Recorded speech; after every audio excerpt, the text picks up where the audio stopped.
किसान और आलसी बेटे की कहानी।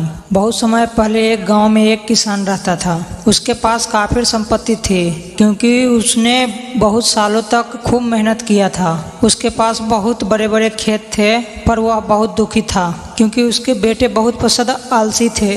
न तो वह उसकी मदद करते थे, सारे दिन सोते ही रहते थे और अपना समय फालतू के खेलों में बर्बाद किया करते थे।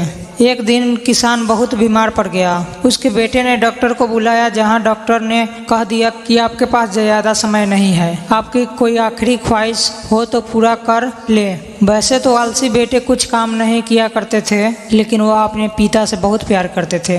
डॉक्टर के जाने के बाद वह सभी रोने लगे। अपने बेटे को दुखी देखकर किसान का दिल पिघल गया और कहा, चिंता मत करो बच्चों, मैं स्वर्ग से तुम्हारी रक्षा करूंगा और जिससे कि तुम कभी भूखे ना रहो। मैं खेत में सारा धन गाड़ दिया है, जब वह तुम्हें मिले तो तुम लोग बाजार जाकर उसे बेच देना, तुम्हारे जिंदगी भर के लिए काम आएगा। कुछ ही समय के बाद किसान की मौत हो गई। कुछ दिन तक दुखी बेटे दुख की मार कोई काम नहीं कर पाए, पर फिर उन्हें लगा कि भोजन के लिए कुछ तो करना पड़ेगा। बेटे ने खेत में खुदाई शुरू कर दी, पर वहां उन्हें कुछ न मिला। उसके पिताजी के दोस्त ने कहा, आखिरकार तुमने खेत जोत ही दिया है तो क्यों ना बीज भी डाल दो। बेटे तैयार हो गए। खेत बुआई करके उन्हें इंतजार किया। उस साल मूसलाधार बारिश हुई।